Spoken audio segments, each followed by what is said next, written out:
Rama, I think, is still obviously struggling with the hamstring, so we're gonna have to see. We still got what do you got 1 or 2 more days, so we'll see how fit he is come Saturday, more Saturday than Sunday. And just looking ahead to the match on Sunday, I'll predict that you probably haven't seen much of Richards Bay matches. How do you approach such a game when you don't probably know much about the opposition? I haven't watched them live. But I've obviously seen a bit of footage on them, and we've had a look, and so we'll try and play accordingly what we think, and looking at our squad. I don't want to go. We don't want to sort of just go play people, give them a chance, but we need to also be clever with our squad. Okay, first question from the floor, Karabo, you can go ahead.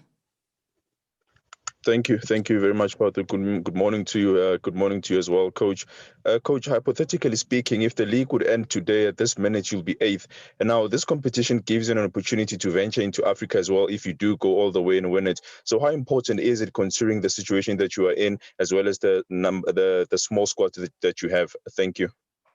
It's very important. I think, if you look around the world, a lot of teams around the world, when it comes to cup competitions, they play weekend teams and things like that. But we can't be doing that because of the situation that you've just spoken about. So we'll obviously try our best in every game, try and play the best 11 that we think is suitable for the game, and then go from there. I'm not gonna, there's no sort of freebies, that's for sure. Ed? Hi, Coach. You mentioned just now, playing smart with your squad. Can you maybe just give a bit more insight? I mean, this is a game against a second division side. Are you going to be, experimenting with? I know you've shuffled players' positions around. Are you going to be experimenting players in different positions? Perhaps. I know you've obviously got Ngezana out suspended as well. And does that pose another selection headache for you? Is Rama back perhaps? Rama's not back. As I said, I don't know if he'll be fit by Sunday. We'll see by Saturday. We've got Kotso to play coming right back as well. We've got Chabula Blom can play right back. So got a few options there. It's not a major, but the boy has done well, and Ngezana's done very well for me. I think he's certainly been close to, being player of the month for us. That's for sure. The last month or so, that's very good. So it's a loss from that perspective, but we've got players who can come in that position.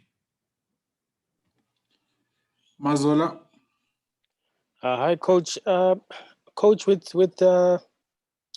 some of the injuries, COVID, and knowing very well that you've used almost everyone. You've tried out everyone, given obviously the small squad and the fact that you had come in and you had to see what everyone can offer.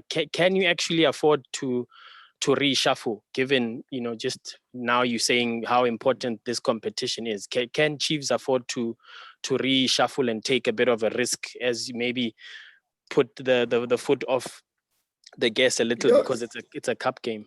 Yeah, Mazola, I don't think whenever you play a player, you don't take a risk. You take a risk obviously if you've got no one else. But I believe in the squad we've got. So if we take someone out and it looks like they've been left out the team, it's not that. We feel that if you look at the last couple of games, what's coming ahead.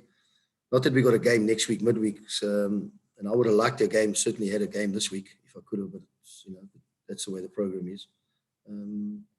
But no, if somebody comes in, well, he's got my full back in, and obviously I've got to live and die by those decisions, because if it works, then it's great tactical change or whatever. But I mean, if it doesn't work, then you face the consequences. Mark Gleason, are you covered? He hasn't woken up in Cape Town. Okay, let's move on to Mark Stradom. Hi, Coach.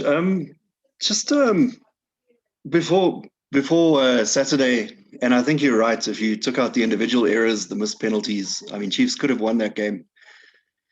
And it was some really encouraging signs. Six games unbeaten, or 5, 3 wins. Before that, it was 1 win in 9 games. So definitely a turnaround to some extent, even though I know it's still imperfect.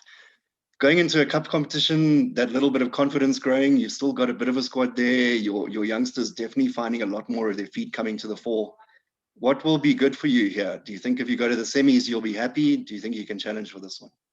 Thanks. Listen, Mark, the cup draw, the cup is always a draw, isn't it? I mean, I've seen teams get to the final, haven't played anybody. So the draw is the most important for us is to try and get through this round, try and get to the next round, and then go from there.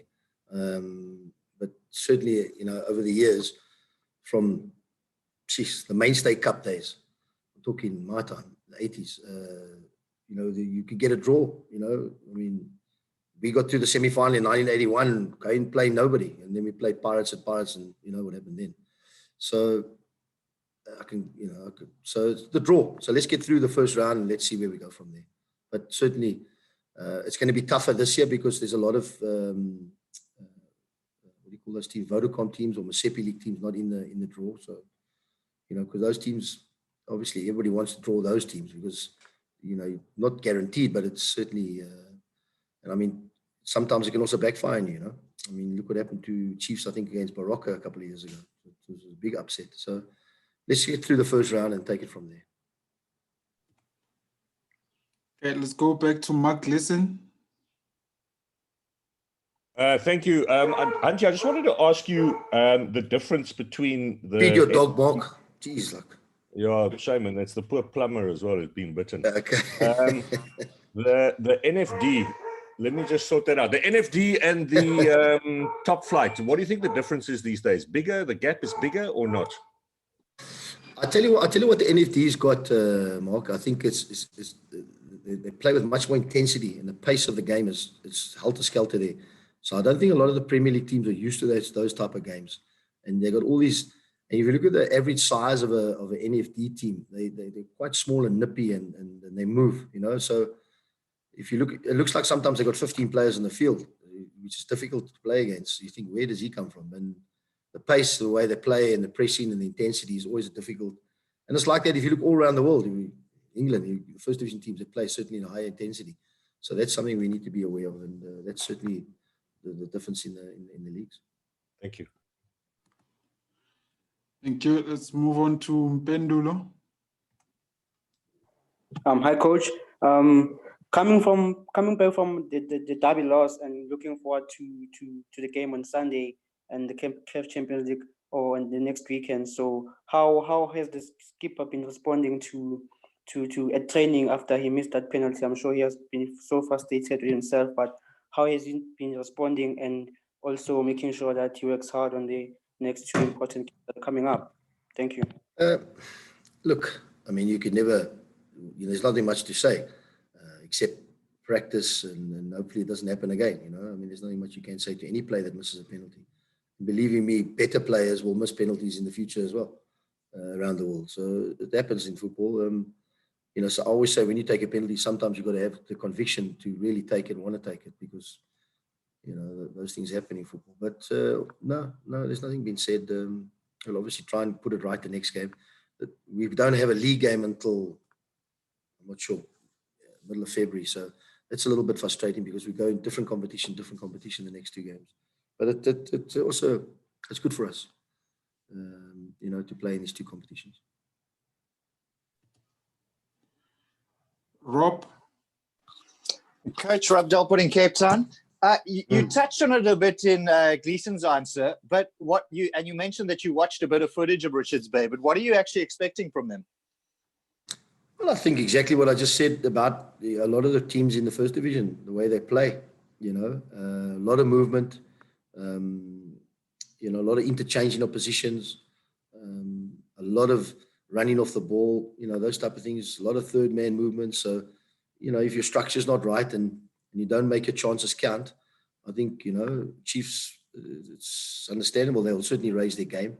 I mean, look what happened to the final 2 years ago. I mean, you can put your house on the Chiefs who would have won that game, but that's what happens in football. So we got to take our chances and then try and control the tempo of the game. I think controlling the tempo of the game is important when you play these teams. Arabo, second bite. Thank you, Coach. I just hope this is not annoying, because I've had a lot of questions about this from the club's fans, but they just wanted to ask about Itumeleng Khune and how important is he in the dressing room, even though he's not in matchday squads, because I mean he's played at the World Cup, he's won the league title, he's won cup competitions with Kaizer Chiefs. So how important is he within the dressing room, even though he's not playing an awful lot of games as he would have liked? Thank you. Well, it's very important knowing that you got someone of that caliber, pushing to get into the team. So he's very important. He's like any other player. He's got to work hard. There's no entitlement to a position in any club anyway. So he's working hard. He's doing well, and when his chance comes again, hopefully he grabs it. That's the only thing I can say on the situation. Okay, I've noted you, Mark, but let me go to Zakele first. Good morning, Coach. Zakele from Insoles in Devon. Coach, I mean, it's only your first season in Kaizer Chiefs. Is it too early, maybe for the fans, to expect you to win this cup? I mean, they are hungry for something. They've been winning a cup in a long time. So are they fair in expecting you to win this cup, and knowing what's happening at Natural at the moment? But the club is not allowed to register any players at the moment. Are they being fair in expecting you to win at least this one? Expectations are high. We need to obviously be challenging, and as I said from the start, let's get through the first round, last 32, and then we can go from there. But to think of the finishing line already, it's always difficult. And but yeah, I feel for them. I'm obviously more determined than anybody than to bring success. But I mean, sometimes, as I said, we need to look at, let's get through the first game and then go from there. Ooh, and how afterwards we'll worry about. But let's give the opponent the respect, and let's try and get through the first round. Mark Stradom. Yeah, Coach, just the young players that I mentioned, the Bloms, Machekes, Nobos, Mashianis, really finding their feet. I mean, obviously the circumstances have accelerated their getting game time. Can you just talk a bit on their development? Because their getting game time has certainly, you can see the difference from the first half of the season to this part of the season, that they certainly look a lot more assured. And maybe just the second part is, maybe it's unrealistic, but if clubs in this country were to set aside a season for rebuilding, if they've got a generation coming through, I mean, it seems these are their assets who can be grown and sold on to Europe. And I mean, I don't know if that's realistic, but possibly Chiefs' situation this season maybe opens people's eyes a little bit to the potential of doing something like that. Thanks, Coach. It's quite a long-winded question. I mean, I don't even know where to start. But I think, the saying goes, no youth, no future. So I think, and if you look at the current state of the market, not only in South Africa, and anywhere in the world, the price of players is, is exorbitant, and it's gone certainly way to limits that, exceed the budgets and that. So guys like with Dylan and Arthur Zwane coming in, that's obviously the focus, but that's a long-term project to try and get players to what we're looking for, and try and get a system in place where, where you are looking at your youth. And sometimes, like our situation, when you're forced to do it, you discover things that was right in front of you that you never even realized you had. So there's a lot of improvement still to be done in these players, but with young players, there's always improvement. And there's always that rejection line as well. So they can be given a chance, but there's also a rejection line. If they don't do it, well, maybe the next one will come up. So that's a long-term plan for any football club, is to get the youth development right. And maybe it's something that I don't know, but once we get started again and they get going, we can have a proper look at what's underneath the first team, and we go from there. But the focus should always be around that, because, as I said again, to go into the market now, to buy players, compete in the market, it's way out of anybody's budget. So yeah, they've been given a chance, but as I said, there's a lot of work to be done, and they will improve. But now can we get to the next level, and obviously keep pushing the boundaries, because that's what it is with a football player. You push the boundaries and they all get to a level. Everybody gets to a level where they can't go to the next level, and that's a decision we have to make as we go along. Okay, And last two questions. Apologies for the long question, but That's okay.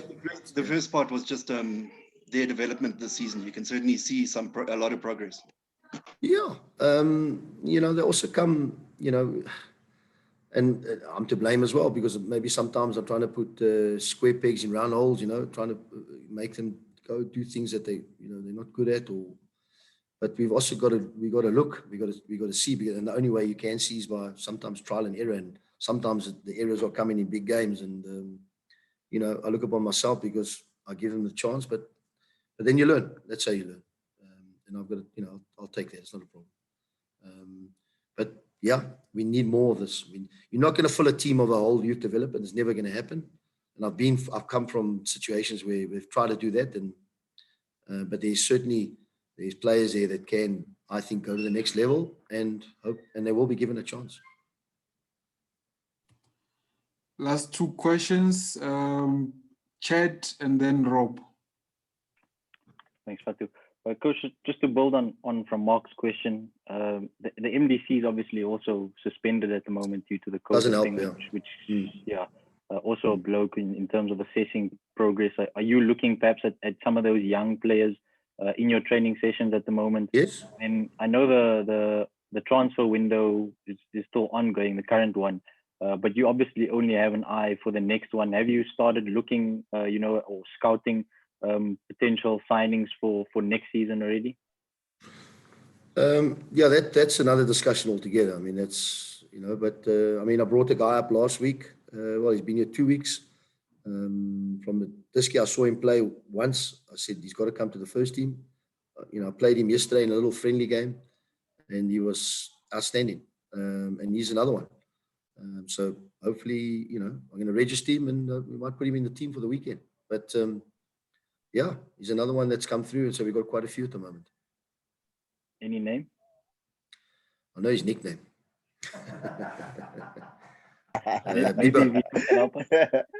If he can play half as well as a Bibo that I had at Supersport, who I gave a chance to, he'd be half decent. And scouting for next season, Coach?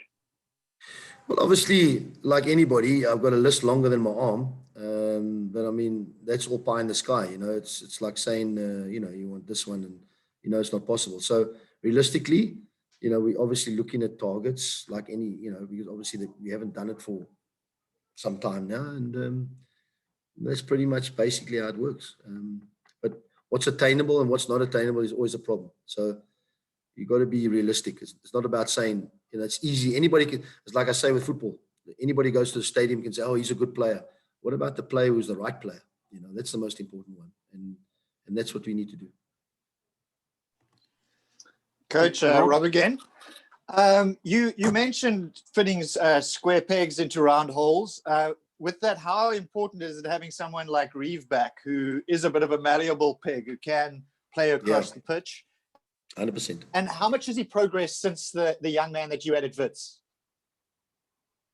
Well, Reeve, I pretty much converted him from a midfield player into a fullback before he came here. So, and then he came here obviously as a fullback. So, but he's a versatile player. He can play high up the pitch. He can play midfield.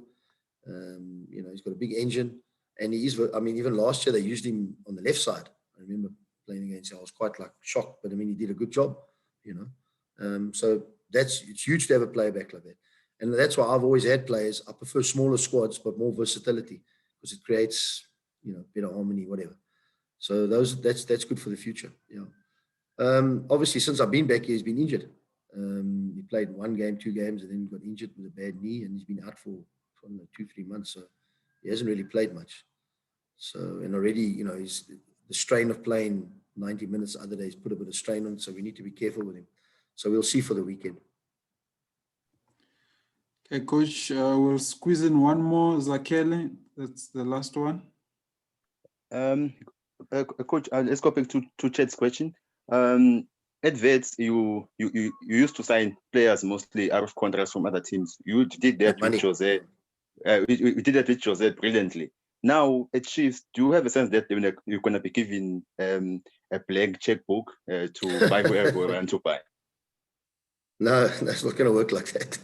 No, it's not going to work like that. Obviously, everything will be done through the football manager, with cohesion with myself and obviously a few other people, and we'll see. And everything's done, as I said, everything's done with with proper structure and proper signings. There's not going to be anything just throw in willy-nilly at this thing. No. All right. Thank you very much, Coach, and all the best for Sunday. Members of the media, thanks very much for joining us. We will end it.